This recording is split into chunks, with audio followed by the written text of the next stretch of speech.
हरिहत सिद्ध सूरी उपाध्याय साधु सर्व अर्थ के प्रकाशी मार्गलिक उपकारी है। तिनको स्वरूप जाने राग से वही जो भक्ति खाए को नवाई स्तुति को उचारी है। धन्य धन्य तिन्हीं से काज सब आज भये कर जोड़े बारे बारे वंदना हमारी है। मंगल कल्याण सुख है सो हम चाहत है। हो मेरी ऐसी दशा जैसी तुम धारी है। हो मेरी ऐसी दशा जैसी तुम धारी है। हो मेरी ऐसी दशा जैसी तुम धारी है। क्षत्र चूड़ामणि नामक इस ग्रंथ के आधार से यहाँ 8वें लंब के अंतर्गत एक नई कथा कल शुरू हुई थी, जिसमें राजा दृढ़मित्र के सामने आकर अनेक ग्वाले वे रोने और चिल्लाने लगे कि हमारी गायों को कोई चुरा करके ले गया। यह सुनते ही राजा दृढ़मित्र को अंदर में ऐसा परिणाम आना ही चाहिए कि उनकी ऐसी हिम्मत चोरों की, तुम चिंता मत करो, मैं कुछ ना कुछ व्यवस्था जरूर करता हूँ। इतना कहना था कि बात को सुनते ही जीवनधर कुमार वे जंगल की ओर दौड़ पड़े गायों को छुड़ाने के लिए, चोरों से छुड़ाने के लिए। तो यहाँ कुछ नीतिकारों की बात कही गई कि भाई ये सहज ही इस तरह का स्वरूप है कि जहाँ तिरस्कार और अपमान होता है तो वहाँ व्यक्ति बौखला जाता है। माने तिरस्कार और अपमान को कोई बर्दाश्त नहीं करता, चाहे वो साधारण व्यक्ति ही बर्दाश्त नहीं करता तो जो सामर्थ्यशाली हो वो कैसे बर्दाश्त करे इस बात को, वो तो हो ही नहीं सकता। देखिए फिर चोर कोई और नहीं जीवनधर कुमार के मित्र ही थे। यहाँ से बात को आगे बढ़ाते हैं। ऐसा कैसे हो गया? आगे पढ़ेंगे तो पता लगेगा कहानी क्या है।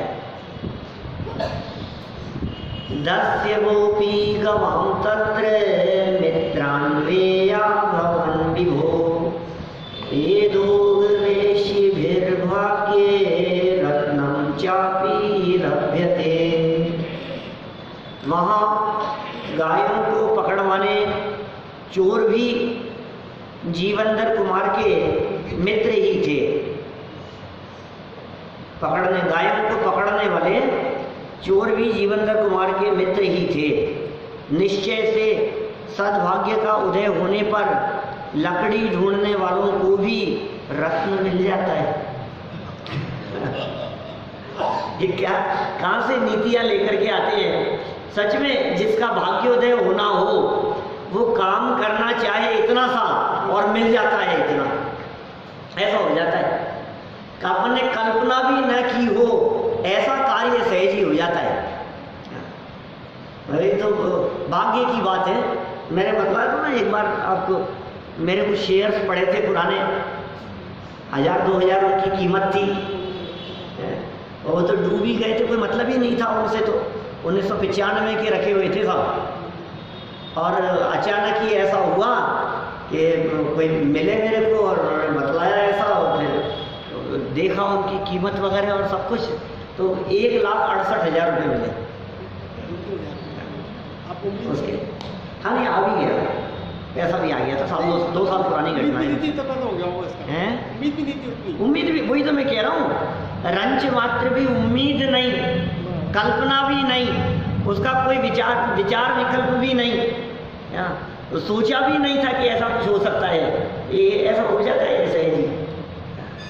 तो ये कह रहे हैं यहाँ पर कि भाई देखो वो तो गए थे चोरों से लड़ने के लिए, गायें चुराने के लिए, और क्या हुआ, वो चोर नहीं निकले, वो इन्हीं के मित्र निकले। अब बात क्या है वो तो सामने आएगी अभी, देखें जरा क्या होने वाला है आगे। सरल अर्थ देखो, जीवनधर कुमार चोरों से गायों को छुड़ाने हेतु जब वन में पहुंचे तो उन्हें यह देखकर आश्चर्य हुआ कि चोर अन्य कोई नहीं, उनके ही मित्र हैं जो जीवनधर कुमार से मिलना चाहते थे। लोग ऐसे तो मिलना बहुत कठिन है, तो क्या करें, तो मिलना चाहते थे। चोरी तो एक बहाना मात्र था, वास्तव में पुण्योदय होने पर लकड़हारे को भी रत्नों की प्राप्ति होती है। ये तो नीतिकार कह रहे हैं। एक लकड़हारा ऐसी कहानी भी आती है, आपको पता है ना,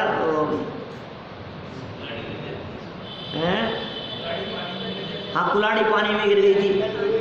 वो तो बचपन में पढ़ी हुई कहानी है, प्रसिद्ध कहानी। लकड़हारा था, उसकी कुल्हाड़ी कुएं में गिर गई। फिर क्या हुआ, क्या हुआ बेटा? एक वन देवी प्रकट हो गई उसमें से, और एक चांदी की कुल्हाड़ी लेकर के, नहीं पहले चांदी की, बोले ये लो तुम्हारी कुल्हाड़ी। को नहीं, ये मेरी नहीं है। चांदी की कुल्हाड़ी को देख करके उसको लोभ नहीं जागृत हुआ, तो वापस गई नीचे और सोने की निकाल करके ले आई कि ये चांदी की मैं नहीं माना तो सोने की मैं कहीं, इसको लगे बेईमान होगा तो सोने की कुल्हाड़ी लेकर के बाहर निकली। बोले ये लो तुम्हारी कुल्हाड़ी। बोले ये भी मेरी नहीं है। तो फिर दोबारा गई नीचे, फिर कहानी तो बढ़ानी हो तो कितनी भी बढ़ा लो उसको, लेकिन वो असली कुल्हाड़ी लेकर के आई तो वो उसने कहा कि हाँ, ये लोहे की जो थी 5 रुपए वाली, ये मेरी है। तो वो इतनी प्रसन्न हुई उसकी ईमानदारी से कि उसने वो जो सोने और लोहे की भी जो थी वो उसको भेज दी।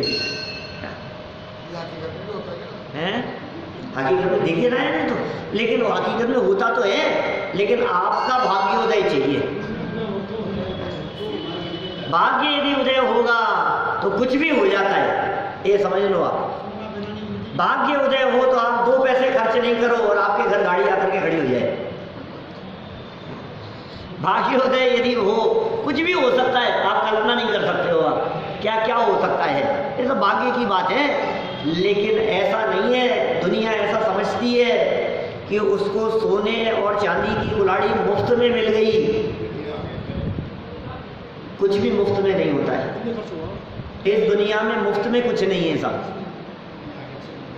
लोगों को तो ऐसा ही लगता है फ्री में मिल गया इनको, तो कुछ भी नहीं था। हमारे पीयूष जी है ना, उनके लॉटरी में मारुति निकल गई थी। आज के कोई कितने 15 साल पुरानी बात होगी, ज़्यादा भी हो सकते हैं, 15 साल पहले। उस समय तो मारुति तो मतलब चलाते थे लोग, अब तो कोई समझता ही नहीं मारुति को कोई कुछ। तो वो मारुति निकली किसमें कि पोस्ट ऑफिस की कुछ वो जमा थी उनके, उसके कूपन में उनके मारुति निकल गई। तो मैं कभी ये बात कहता हूँ तो अरे यार फ्री में कुछ नहीं किया उन्होंने, तो मुफ्त में ही निकल गई। मुफ्त में नहीं, जो चीज़ मिली है उस चीज़ के मिलने के पीछे जैन साहब उतना पुण्य उनका खर्च हुआ है। आगे पुण्य का बैलेंस तो था ही ना, बिना पुण्य के बैलेंस के कोई चीज़ मिलती थोड़ी ना। जो चीज़ मिली है वो पुण्य का बैलेंस खर्च करने पर मिली है। खर्च करने की इच्छा नहीं थी, लेकिन जितना पुण्य पहले का बंधा हुआ था वो पुण्य फलित हुआ, उस पुण्य का फल मिला और ये ऐसा हो गया। ऐसा नहीं होता है। कभी कोई गरीब व्यक्ति हो, एक और पुरानी कहानी पहले सुनाई है आपको बहुत सालों पहले, अभी नहीं सुनाऊंगा, बच्चे हैं वैसे सुना भी सकता हूँ। तो एक सेठ था, यार जो कहानी सुना रहा हूँ। एक सेठ था, बहुत दानवीर था, गांव में रहता था, बहुत दान करता था और इतना दान करता था वो, गांव में उसने अस्पताल बनाए, धर्मशालाएं बनाई, मंदिर बनाए, सब बहुत काम किया उसने गांव के लिए। लेकिन जितना काम किया, एक आदत में था उसके, जितना भी काम करता था सब जगह पर बड़े बड़े अक्षरों में अपना नाम लिखवाता था। सुनिए आप लोगों से किस किस को ध्यान है? किसी को भी ध्यान नहीं है, क्या बात कर रहे हो? ये सवाल तो वही है ना जिसमें सुनाइए। मैं पहले तो सब जगह अपना नाम लिखवाता था। अचानक क्या हुआ, उसका एक ही बेटा था, इकलौता बेटा था, बहुत ईमानदार और सज्जन, लेकिन इतना नुकसान हुआ उसको, इतना नुकसान हुआ कि पिताजी के स्वर्गवास के बाद उसके सब खत्म हो गया। खाने पीने की समस्या हो गई। मकान थे वो घर के जो भी थे, वो भी पुराने मकान। अब मकान थोड़ी ना खाएगा, क्या मकान थोड़ी ना खाएगा वो, तो क्या करें। बोले पिताजी ने इतना सब काम किया है, एक काम करते हैं, इसकी एवज में अपने जो राजा हैं उन राजा से जाकर के कुछ मांग लेते हैं, तो थोड़ी बहुत कुछ व्यवस्था हो जाए अपने लिए। अब याद आ गई, तो राजा के पास चला गया और राजा से कहा कि साहब मैं उन सेठ जी का बेटा हूँ और आपको पता है पिताजी ने खूब काम किए हैं, तो कुछ उसकी एवज में मिल जाए मेरे को, तो थोड़ा सा घर घर चलने लगे, रोटी पानी दाल की व्यवस्था हो जाए। तो राजा ने कहा कि ठीक है कोई बात नहीं, मेरे पास में एक यहाँ पर तराजू है, क्या वो कितना बैलेंस है तुम्हारे उसमें पुण्य का, तो वो देख लेते हैं उस तराजू में, तुम क्या चीज़ देना चाहते हो उसका पर्ची लिख करके इस तराजू में रखो, जितना इसका वजन आएगा उसकी एवज में तुम्हारे को सोने चांदी की मोहरें रत्न तुम्हारे को दे दी जाएंगे, जितना भी आएगा। तो उसने एक धर्मशाला का नाम लिख करके और तराजू के पल्ले पर रखा, वो तो हिला ही नहीं। बोले इसकी एवज में तो कुछ नहीं मिलेगा, इसका तो पुण्य खत्म हो चुका है। दूसरा रखा, तीसरा रखा, कुछ नहीं, कोई फर्क नहीं पड़ा। अब निकल गया समय, बहुत हो गया ऐसा, सब एक एक चीज आ गई सामने। बोले तुम्हारे पिताजी के पल्ले तो कुछ भी पुण्य नहीं है, उसके पुण्य की एवज में तो तुम्हारे को कुछ नहीं मिलेगा, कुछ नहीं मिलेगा, इतना सब कुछ किया। तो बोले जितना कुछ किया था उस पुण्य को उन्होंने खुद नहीं भोग लिया, कि काय में भोग लिया उन्होंने, कि जगह जगह अपना नाम लिखवाते थे ना, यश मिल गया, प्रशंसा मिल गई, ख्याति हो गई, लोगों ने बहुत तारीफ करी, बोले इसके एवज में तो कुछ नहीं है। तुमने यदि जीवन में कुछ किया हो तो बताओ। बोले मैंने तो कुछ नहीं किया, मैंने तो कुछ नहीं किया, आज तक मैं तो ऐसे ही निठल्ला ही रहा, काम कुछ किया नहीं, दान पुण्य का कोई सवाल ही नहीं, कुछ भी नहीं किया मैंने तो। ये सोचो कुछ तो सोचो। कुछ नहीं यार, भी आते समय क्या हुआ, जब मैं रास्ते में आ रहा था यहाँ शहर की तरफ, तो रास्ते में एक मुनिराज का आहार हो रहा था, मुनिराज का आहार हो रहा था और मैं भी आहार देखने के लिए खड़ा हो गया वहाँ। तो वहाँ जो लोग थे उन्होंने थोड़ा सा आग्रह किया, तो कपड़े बदल करके मैंने भी आहार दे दिया। मेरा तो कुछ था नहीं, क्या मैंने तो कुछ किया नहीं, उन्हीं का बनाया हुआ, उन्हीं का था सब कुछ, मैंने भी दे दिया। और फिर क्या हुआ कि उन लोगों ने आग्रह किया तो उन्हीं लोगों के यहाँ भोजन भी कर आया। मैंने आज तक कोई धर्म ध्यान किया नहीं, मैं तो कोई मंदिर भी नहीं गया, मैंने कुछ नहीं किया आज तक। ये एक ऐसी घटना घटी। तो बोले कोई बात नहीं, अपना जो तुमने किया है एक कागज पर लिख करके इसको डाल दो, देखते हैं कुछ थोड़ा बहुत कुछ होगा तुम्हारे पल्ले तो ठीक है। तो उसने पर्ची पर लिख करके वो रखा, तो तराजू का पलड़ा धड़ाम से नीचे आ गया। क्या बोले हमारे खजाने पूरे खुले हैं, तुम चाहो जितना ले जाओ, तुम्हारे पल्ले तो इतना पुण्य बंधा है, तुमने क्या सोचा, कुछ नहीं है तुम्हारे पल्ले में, तुम्हारे पिताजी के पल्ले नहीं था कुछ भी पुण्य, क्या उन्होंने भोग लिया सब। लेकिन तुमने जो ये काम किया, तुमने जो अनुमोदना की, तुमने जो आहार दान दिया, तुम्हारे जो इतना उत्कृष्ट जाति का पुण्य बंधा, इसके लिए हमारे सारे खजाने खोल दिए, जितना चाहो उतना ले जाओ, कभी पड़ने वाला हमारे पास में है ही नहीं इतनी संपत्ति जितनी हम तुम्हारे को दे सके। उसका भी दिमाग फिर गया, उसने कहा यार मेरे ही पल्ले इतना पुण्य है, मैं काहे को राजा से मांगू, महाराज मुझे कुछ नहीं चाहिए। उठ करके वापस चला आया अपने घर पे। नहीं चाहिए, क्या क्या लूँ मैं, काय का एहसान, जब मैं ही पुण्यशाली हूँ, मेरे पास ही इतना पुण्य है, तो राजा का एहसान क्यों लेना। और वो लौट करके वापस घर आ गया। और घर जब जैसे ही सीढ़ियाँ चढ़ी उसने, तो देखा एक दीवार टूटी थी घर की। दीवार क्या टूटी थी भाई साहब, दीवार के पीछे सेठ जी ने सोने की दीवार खड़ी कर रखी थी।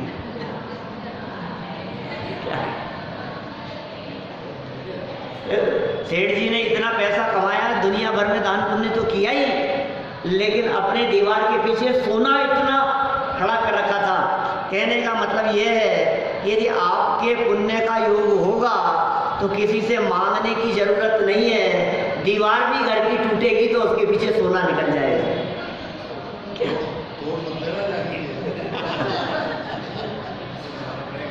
तोड़ लोगे तो नुकसान और हो जाएगा और कुछ नहीं होगा यदि भाग्य में नहीं हुआ तो। कुल मिलाकर के बात यह है कि अपने अपने पुण्य के उदय से सारे जगत में इस जीव की व्यवस्थाएं होती है। उसके लिए स्वयं का ही पुण्य चाहिए, किसी दूसरे के पुण्य के उदय से काम नहीं होता। कोई ये सोचे कि पिताजी के पुण्य का मुझे मिल गया, कोई ये सोचे उनके पाप का फल मुझे भुगतना पड़ रहा है। इस दुनिया में ऐसा नहीं होता है। अपने अपने पुण्य और पाप का फल सबको मिलता है।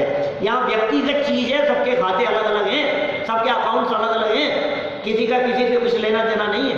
सबका इंडिविजुअल अकाउंट होता है, इनकम टैक्स की फाइलों जैसा। क्या वाइफ की फाइल अलग है तो हस्बैंड की फाइल अलग है, बच्चों की अलग अलग फाइलें हैं। जिसकी फाइल में जितना है कर्मों की फाइल में, उसके हिसाब किताब में उसको उतना ही मिलेगा। ऐसी व्यवस्था है। लकड़हारे जैसा व्यक्ति भी, गरीब व्यक्ति भी भाग्योदय हो जावे तो उसे अरबों खरबों की संपत्ति मिल जाए, ऐसा सहज ही हो जाता है। अरे ऐसी ऐसी तक घटनाएं मिलती है कि किसी राज्य में राजा का स्वर्गवास हो गया और कोई उत्तराधिकारी नहीं था, तो क्या करें? बोले सुबह नगर के दरवाजे खुलेंगे, सबने मिलकर के नक्की किया और जो पहला व्यक्ति बाहर से आ रहा होगा उसे नगर का राजा बना दिया जाएगा। ऐसे ऐसे भी किस्से मिलते हैं। बोलो, अपने यहाँ भी चार दीवारी दरवाजे बंद हो जाया करते थे 60 साल पहले। सांगानेरी गेट बंद हो जाता था, गेट बंद हो जाता था। सांगानेरी गेट, अजमेरी गेट, उधर से घाट गेट, इधर से चांदपुर गेट, चारों तरफ से दरवाजे बंद हो जाते थे। जयपुर शहर इतना सही था शहर, और सुबह खुलते थे 6 बजे और रात को 10 बजे बंद होते थे। जिन्होंने दरवाजे खुले और बंद होते हुए देखे, ऐसे कई लोगों से मिला हूँ। आप लोगों ने देखे किसी ने? बाबूजी बताते थे मुशर्रफों वाले। क्या आज भी हैं, वो कॉलोनी में शिफ्ट हो गए यहाँ से, और वो बतलाते थे इस तरह की बात। अब मेरे ताऊ जी बतलाते थे, 94-5 के होकर के डेथ हुई 3 साल पहले। आज वो जिंदा होते तो 100 साल उम्र होती ताऊ जी की। क्या तो हमारे वो बतलाते थे, घटनाएं सुनते थे हम, इस तरह की चर्चाएं। नगर के बाहर से कोई व्यक्ति आया, उसको राजा बना दिया। लो, जयपुर की घटना नहीं है, लेकिन ऐसा होता था पुराने जमाने में। और सुनो, कोई व्यक्ति राजा भी बन जाए, कहानी को घुमा रहा हूँ दूसरी। उसको राजा बना दिया गया, अब उठाड़ पाड़ से रह रहा है। 1 दिन हो गया, 2 दिन हो गया, राज तिलक हो गया, उसका सब कुछ हो गया, मेवा मिष्ठान सब खा रहा है। तो उसके जो फटे पुराने जो कपड़े थे ना, और सूखी रोटियां थी, क्या वो बार बार में जाता है और उनको संभाल करके रखता है, संभालता है उनको। तो एक दिन मंत्री जी ने पूछ लिया कि राजन ये सब काय को संभाल के, इनकी क्या जरूरत है? अब तो आप यहाँ के राजा हो। कि नहीं नहीं, जिस दिन यहाँ से मुझे वापस जाना पड़ेगा ना, उस दिन फिर काम आएंगे ना। अरे तुझे पता नहीं है कि तू किस पद पर आ गया है। कोई भिखारी हो और उसे राजा बना दिया जाए, उसे थोड़ी ना पता है कि राजा क्या होता है। उसे ये नहीं मालूम मैं कौन से पद पर आ गया हूँ, तुझे अंदाजा नहीं है। ये सोचता है संपत्ति को इकट्ठा करे। तुझे जिस आनंद की चर्चा यहाँ बतला रहे हैं, तुझे इस बात का ठिकाना नहीं है। तुझे मुक्ति का साम्राज्य मिलने वाला है, तुझे मोक्ष पद की प्राप्ति होने वाली है। तो इस 3 लोक का नाथ भगवान बन जाएगा। ये परमात्मा बनने का मार्ग बतलाया जा रहा है। ये सम्यक दर्शन माने राज तिलक की तैयारी, ये मोक्ष लक्ष्मी से विवाह होने की तैयारी चल रही है। तुझे वो सारा साम्राज्य मिलने वाला है। और ये कहता है नहीं नहीं, फिर भी मुझे मोक्ष यदि पसंद नहीं आया तो फिर टीवी तो रख लूं साथ में।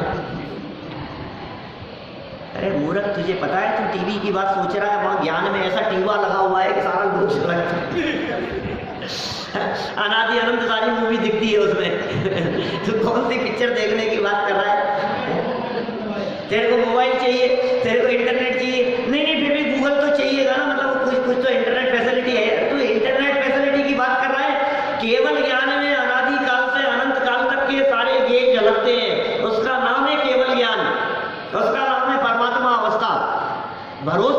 उसके ऊपर, विश्वास कर, क्या हो सकता है कि साहब मैं तो गरीब आदमी हूं, मुझे क्या होगा। बोले सुन, गरीबी और अमीरी से फर्क नहीं पड़ता इसमें। जब डिसाइड ये किया गया कि नगर के बाहर से आने वाले पहले व्यक्ति को राजा बना दिया जाएगा, ये नक्की किया गया सारे मंत्रियों ने मिलकर के, तो नगर के बाहर से कोई भिखारी आ रहा हो चाहे कोई सेठ आ रहा हो, इससे फर्क नहीं पड़ता। चाहे फटे कपड़े पहन करके आ रहा हो, चाहे महंगे कपड़े पहन करके आ रहा हो, बोलो, चाहे फटे टूटे चप्पल पहन करके आ रहा हो, चाहे महंगे गहने जेवर पहन कर, कोई क्या फर्क पड़ता है उससे। ये तो बाहरी वेश है। हाँ इतना है, मनुष्य गति का होना चाहिए। बाहर से गधा आ रहा हो तो उसको थोड़ी राजा बना देंगे कि साहब गेट खोलते ही पहले सबसे पहले बाहर से गाय अंदर आ गई, अब क्या करें तो ऐसा थोड़ी होगा। ये शर्त है, सम्यक दृष्टि होना चाहिए। मनुष्य गति का जीव हो, सैनिक पंचेंद्री हो, सम्यक दृष्टि हो, वेद विज्ञानी हो, आत्मानुभवी हो, बोले मुक्ति का साम्राज्य प्राप्त करने का अधिकारी है, ये मिल सकता है तुझे। नहीं कह रहे हैं आप कब किस्मत बदल जाए, कब भाग्य बदल जाए, कब बदल जाएगी? कि बरसों से किस्मत बदलने का मौका मिल रहा था। लोग ये कह रहे थे, कई लोगों ने कही बड़े मंदिर जाया करो, कई लोगों ने कहा, और हम जाते भी थे और इधर दर्शन करते थे और इधर से सीढ़ियां उतर करके चलती रहती थी, सभा उतर करके चले जाते थे। क्या कई बार कहते थे अब चला करो, अरे बैठो तो सही, आप बैठो। अरे नहीं हमारे समझ में नहीं आती ये सब ऊंची ऊंची बातें हैं तो प्रवचन की, प्रवचन हमारे बस की बात नहीं है, कभी नहीं सुना हमने। फिर क्या हुआ? ये कह रहे हैं भाई साहब किस्मत बदलने का काल आ गया ना, क्या तो आपको पता नहीं है आपको क्या चीज़ मिल सकती।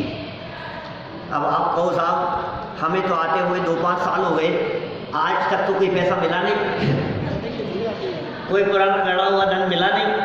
अब तुम कह रहे हो कि कोई पुण्य का उदय ऐसा आ जाता है कि सुनो भाई, ये मिलता हुआ दिखा नहीं, लेकिन आपके बैलेंस में वो सब चढ़ रहा है पुण्य। क्या दीपेश जी, अपने को इस बात का अंदाजा ही नहीं है, हम तो बाहर से देखते हैं, हमें पता ही नहीं है, लेकिन अंदर वो पुण्य चढ़ रहा है। और वो जिस दिन एकदम खुलेगा ना, क्या तो समझ लो आपको ऐसे खजाने खुल करके सामने आएंगे, फिर आपको लगेगा कि यार ये कैसे हो गया, ये कैसे हो गया। फिर हमारे पास आओ तो बताएंगे हम कैसे हुआ है, क्या ये ऐसे हुआ है। ये देखो जीवनधर कुमार का क्या हुआ, ये तो पुण्योदय था, ऐसा बहाना तो क्या था, चुराने का, गायें चुराने का, और पुण्य का उदय था तो लकड़हारे को भी रत्नों की प्राप्ति हो जाए, ऐसा नीतिकार कह रहे हैं। विशेषार्थ पढ़िए नीचे। जीवनधर कुमार के मित्रों का तो जीवनधर कुमार से मिलने का प्रयोजन था, गायें चुराने का नहीं। वे जीवनधर कुमार के स्वभाव से अच्छी तरह परिचित थे, दोस्त थे बचपन के, तो जानते ही हैं। वे जानते थे कि जीवनधर कुमार को गायों की चोरी का पता चलेगा तो वे गायों को छुड़ाने अवश्य ही जंगल में आएंगे, इन्हें पता लग गया तो। इस प्रकार सहजी मित्र से मिलना हो जाएगा। जीवनधर कुमार का भी विशिष्ट जाति का पुण्योदय था कि इस प्रसंग में भी मित्रों से उनका सहज मिलना हो गया। देखो भाई, ये तो पुण्य के उदय की बात बतला रहे हैं, लेकिन सच्चाई तो यह है कि जिन ज्ञानी धर्मात्मा जीवों को अपने स्वभाव का लक्ष्य हो जाता है, जिन्हें अपने आत्म स्वभाव का अवलंबन होता है, उन्हें पुण्य के उदय का आकर्षण दिखाई नहीं देता।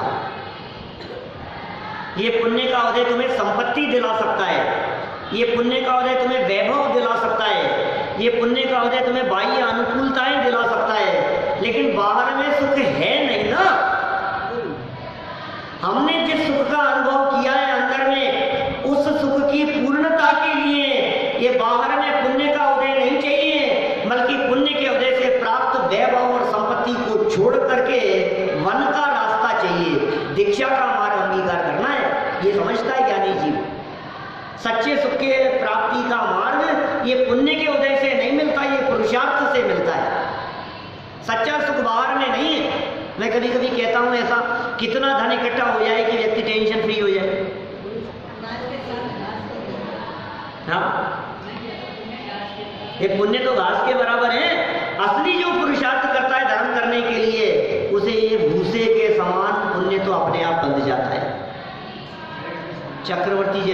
दुनिया बंध जाती है साहब, क्या बताएं आप। पुण्य के पीछे भागने की जरूरत नहीं है, असली धर्म को समझने की जरूरत है।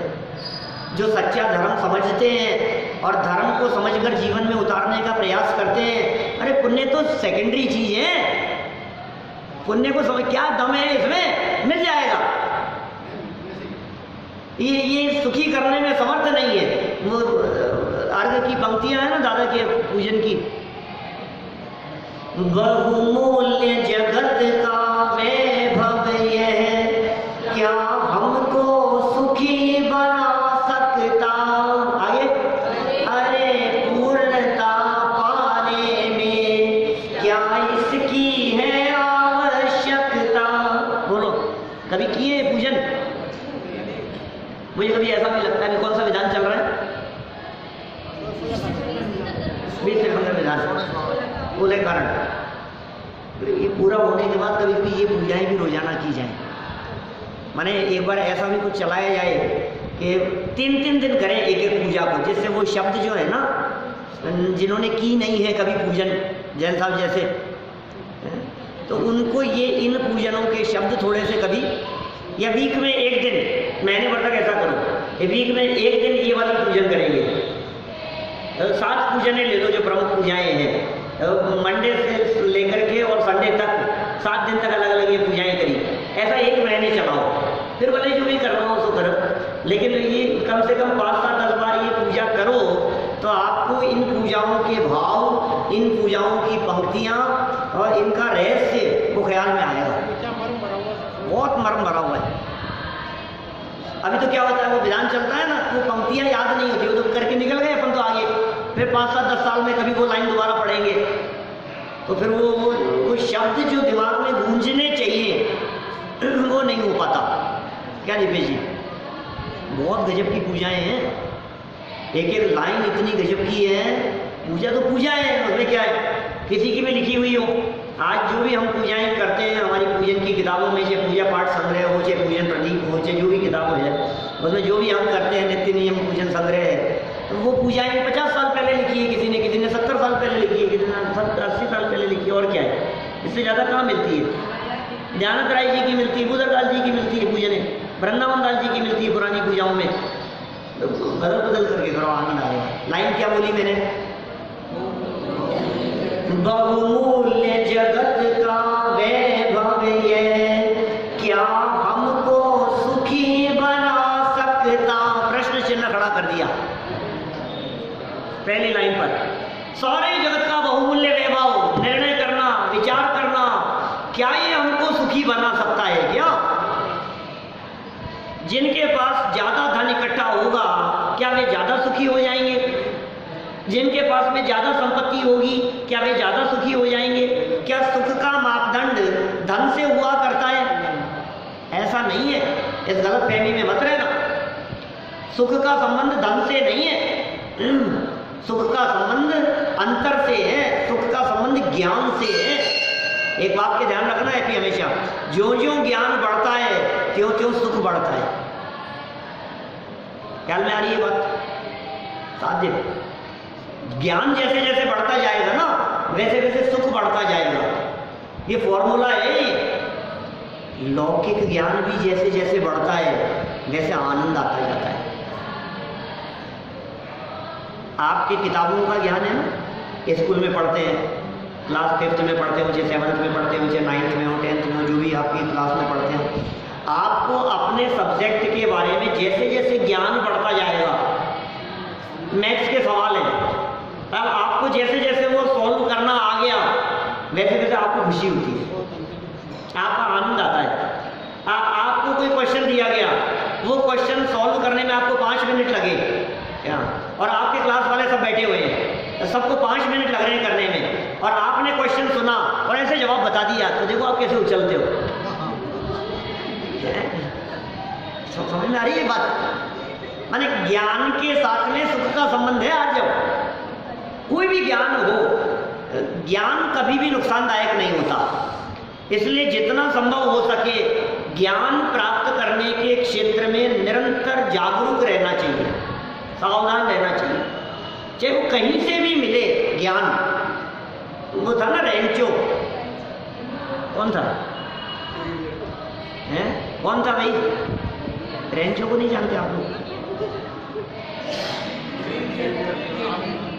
3 इडियट्स वाला, 3 इडियट्स वाला हैं? वो क्या करता था? जहां भी क्लास चल रही होती थी उसमें जाके बैठ जाता था। कुछ सब जगह पर ज्ञान मिल रहा है, सब जगह पर ज्ञान दे रहा है, जहां से मिले वहां से हासिल कर लो बस। फिर क्या हुआ? लास्ट में क्या बताया? क्या नाम था उसका? फुनसुक वांगडू है। 400 पेटेंट थे उसके नाम। बोलो ऐसा साइंटिस्ट। और वो देखने वाले देखे, मास्टर जी क्या? अरे भाई तुम्हें पता नहीं है, ये सारी कीमत ज्ञान की है। एक काम किया उसने, नंबरों के लिए कभी नहीं भागा। नंबर के पीछे मत भागो, पोजीशन के पीछे मत भागो, टॉप करेंगे इसके लिए नहीं भागना है, कितनी परसेंटेज बनी है इसके लिए नहीं भागना है। एक काम करना है बस, क्या? ज्ञान चाहिए हमारे को, हमें तो समझना है, हमारे दिमाग में तो कंसेप्ट क्लियर होना चाहिए।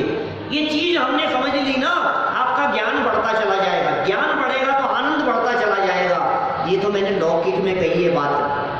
अब यदि ये पारलौकिक ज्ञान और आनंद की बात करो तब तो आप कल्पना नहीं कर सकते हो।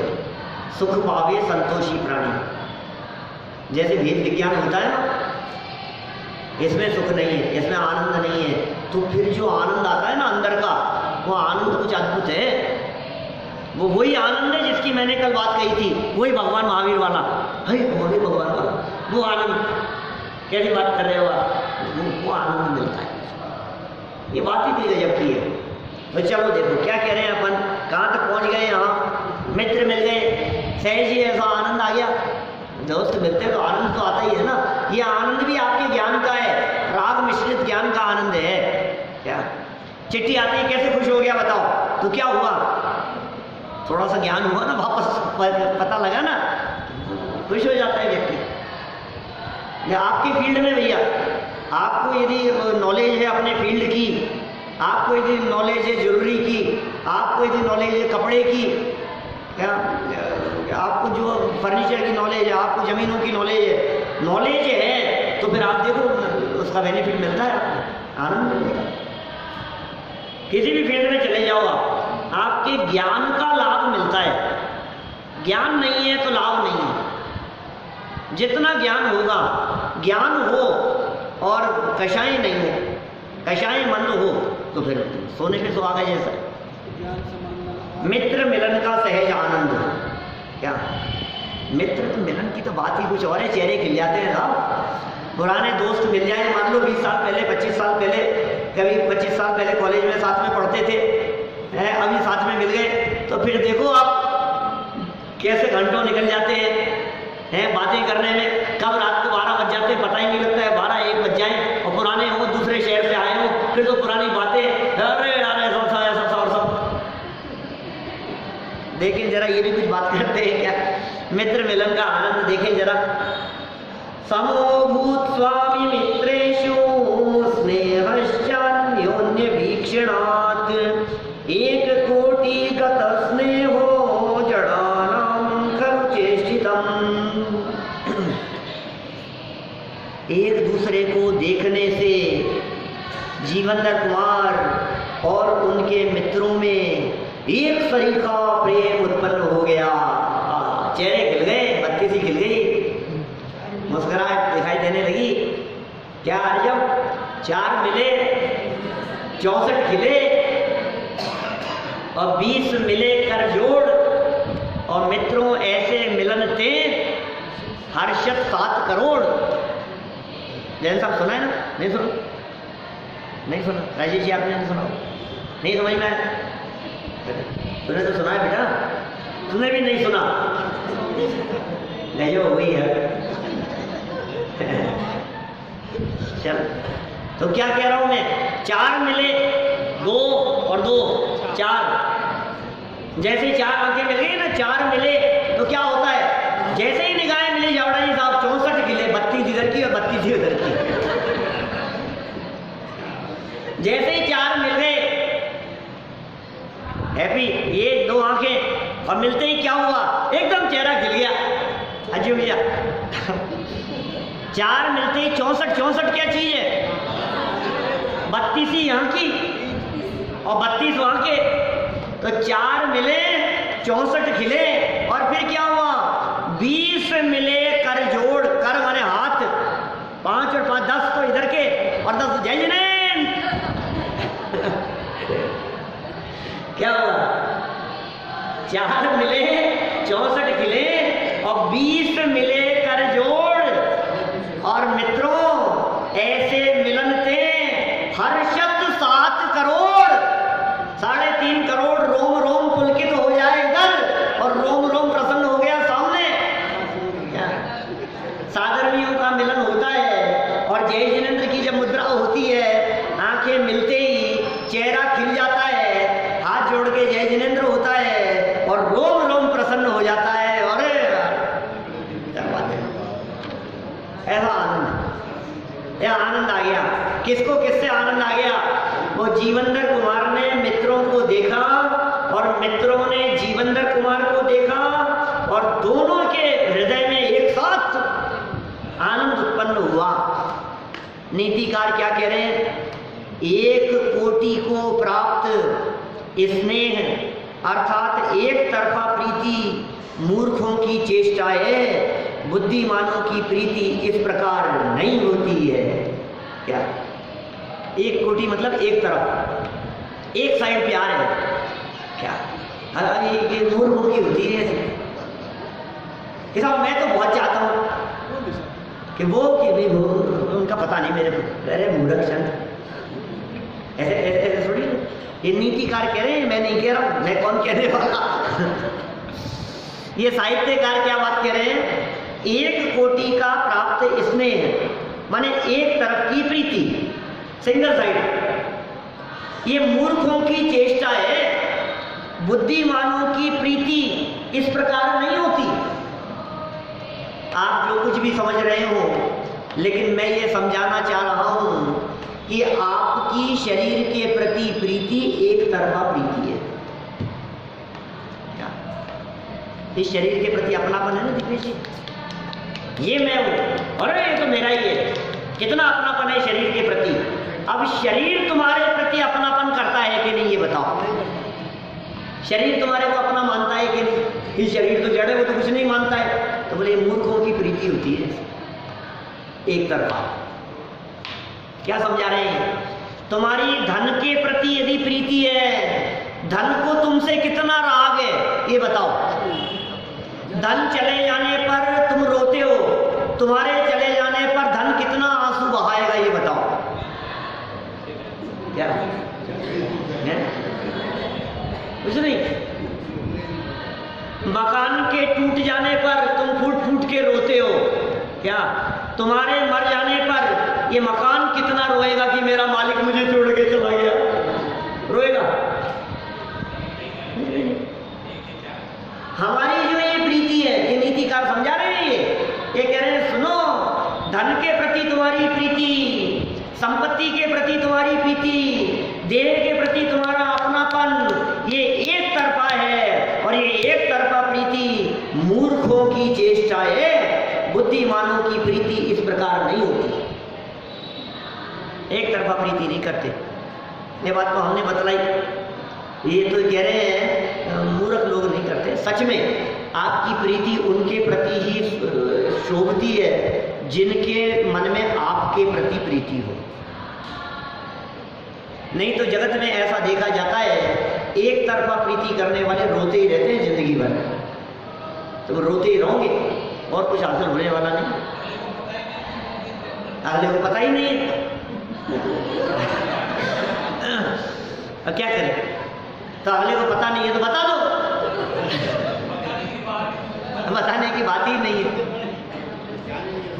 देखो क्या कह रहे हैं, ये बुद्धिमान लोगों की बात कह रहे हैं साहब। नीचे देखो विशेषार्थ में क्या कहते हैं, जरा कुछ कोई बात। मित्रता समान विचार वालों के साथ ही होती है।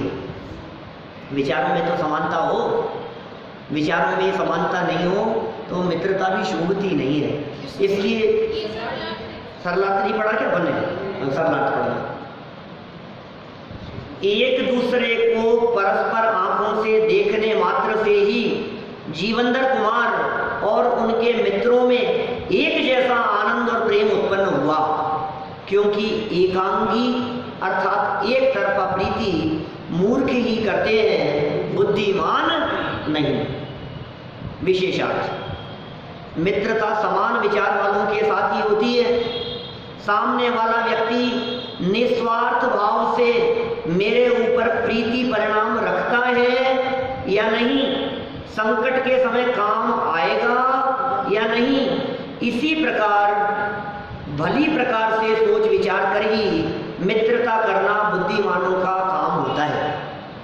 देखो भाई, बुद्धिमान लोग किससे मित्रता करते हैं? उन्हीं से मित्रता करते हैं जो अपने कुछ काम आ सके। हम उनके काम आए, वो हमारे काम आए, तभी तो मित्रता बनती है ना। माने हम इनके काम आए और ये हमारे काम नहीं आए, तो फिर मित्रता कहाँ हुई? फिर तो एक तरफा बात हो गई। हम सोच रहे हैं इनके बारे में, इनको तो हमारी परवाह ही नहीं है। कभी कभी तो ऐसा भी लगता है बच्चों के प्रति जो प्रीति है ये भी एक तरफ दिखती है। क्यों साहब? क्योंकि हमारी प्रीति तो बच्चों की तरफ दिखती है और उनका हमसे कुछ मतलब ही नहीं। पता है दीपेश जी, उनकी प्रीति किनके प्रति होगी? उनकी अपने बच्चों के प्रति होगी।